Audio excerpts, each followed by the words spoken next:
Hello and happy Wednesday, everyone, and happy New Year. I'm excited to be here, my first video of 2017, to talk about one of my favorite topics and one of my least favorite topics because they are definitely aligning with one another in the current educational environment.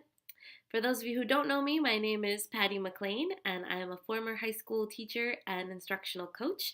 And I left my job, my career, to teach in different ways. I'm still a teacher. I work with teachers and students to help them manage their stress and find wellness on different levels because I realize that there are so many factors affecting both teachers and students, and my focus has always been on the social emotional aspect of things, so I get to focus on that a little bit more.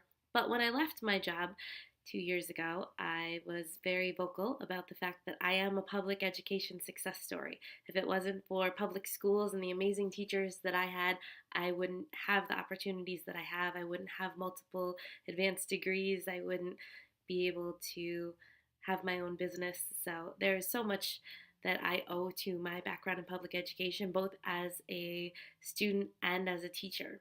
And when I left, I also said that I intended to advocate for the changes that so many of us feel need to take place in public education. And I've done that to an extent through my blog and my videos, but I've really kind of stayed away from the politics. Unfortunately, the politics are what creates a lot of the problems. So, as much as I love to teach mindfulness and help teachers address their stress and include a lot of personal development to help them overcome obstacles and challenges, my techniques don't really address the cause of the stress, and a lot of that comes from illogical mandates and accountability and standardization and things that the vast majority of educators don't agree with. Most of us went into the field because we love kids and we want to do what's best for them, and a lot of us are not convinced that the current approach is doing that. And so that brings me to my least favorite topic, which I already mentioned is politics. But the reason I bring that up now is because we're about to get a new Secretary of Education. And for those of you who don't know, President elect Donald Trump has selected Betsy DeVos to be the Secretary of Education, and it has stirred up quite a bit of controversy and fear in the education realm, namely because she doesn't have a background in education and she has never been a teacher. And on the surface, it appears that she is not a proponent of public education at all. She seems to favor private education and charter schools.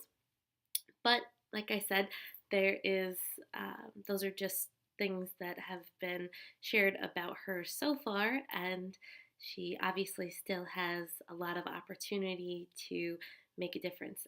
And I also need to mention the fact that I'm getting the vast majority of my information about her from the internet and social media. So this is the part that I like the most, is that I really encourage all of my students and everyone that I work with to embrace information literacy, to make sure that their information that they're getting is accurate and reliable. And I also teach a workshop. My favorite workshop to teach is called Mindful Social Media, and it incorporates the principles of mindfulness like non-judgment and pausing and just really being intentional about things to the realm of social media, which is an area where a lot of people tend to judge and overreact and forget to pause. So, as I was reading all of the articles and comments, especially the comments about Ms. DeVos, I had the idea. I actually paused myself and asked uh, what I would want my students to do if they were faced with a perceived injustice and how that they should proceed digitally. The comments section led me to believe that a lot of people weren't being mindful. She was likened to Dolores Umbridge from the Harry Potter series, and one comment even said that putting her in charge of public education was the equivalent of putting Cruella de Vil in charge of the Humane Society. And where those comments paint a really vivid picture of people's opinions about her, I didn't feel that they were necessarily constructive in a way that was going to help teachers or help students. So, going back to the question about what I would want my students to do, I would want them to keep an open mind. I would want them to find a way to communicate, and I would want them to avoid catastrophizing. And that is something that I definitely saw a lot of in terms of the new Secretary of Education. A lot of people feel that public education will somehow be dismantled under her guidance, and that just causes a lot of fear. And fear perpetuates more fear, and it just didn't feel right as far as what I teach my students about being proactive and starting those important conversations. And these important conversations aren't easy. There is a reason that so many people choose not to be vocal. I'm really out of my comfort zone on this one. Like I said before, politics isn't really my thing, but kids are my thing, and education is my thing. And my mom always told me not to think of myself as inferior to anybody else because everybody puts their pants on one leg at a time.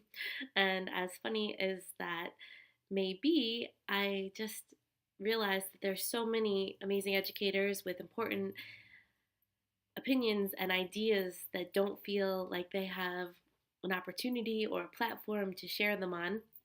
And I also feel that it's important to give people the benefit of the doubt. I mean, Miss DeVos's track record is startling, and it doesn't exactly show us what we want to see in a candidate in that position. But now that it's the reality of the situation, I'm kind of curious what would happen if we, as educators, approached the situation a little more mindfully or a little more proactively, perhaps a little more optimistically, and just found a way to share our voice, share our questions in a way that wasn't defamatory or judgmental or accusatory. And those are all very challenging things, but I like to ask questions when I don't know. So there's a lot I don't know about this candidate or the current situation, and I think that questions are a great way to start. I don't know if these questions are ever going to be answered. I don't know how many people are actually going to see this video, but if you're watching this and you're an educator, I would love to hear what kind of questions you would like to ask her, and see if maybe there's a way that we can create a master list of questions that we can share in a way that might get us some of the answers, or at least some of the peace that we're looking for, so that we can stay out of fear, because that's not productive for us or for the students. And today I intend to practice what I preach and give her the benefit of the doubt, use my voice to ask a few questions. And these aren't questions just for Ms. DeVos based on what I've learned about her. They're really questions that I would ask anybody who is going to be in charge of the Department of Education.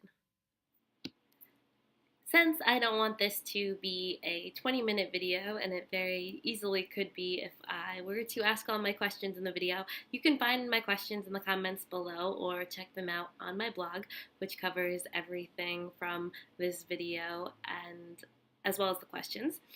But I would like to challenge anyone who is watching this to add some of your own questions to the list, add your own voice into the conversation, because that's what we encourage our students to do, is to realize that they have a voice and that they can use it. So please make sure that you're keeping them relatively positive and constructive and being as mindful as possible.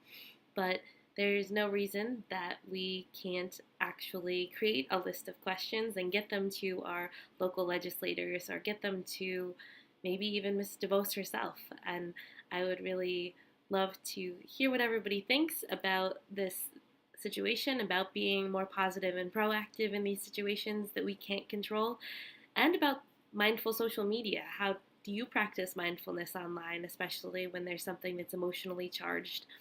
How do you teach that to your children and to your students? And what can we do in these situations where we might feel fearful or helpless or misinformed or just want to do more? Is it possible for regular everyday people to use their voice in a way that is intended to help instead of perpetuating the status quo? And I can't wait to see your thoughts. As always, please subscribe, make sure you like my page, leave some comments below, and share this video. I look forward to seeing you again next week.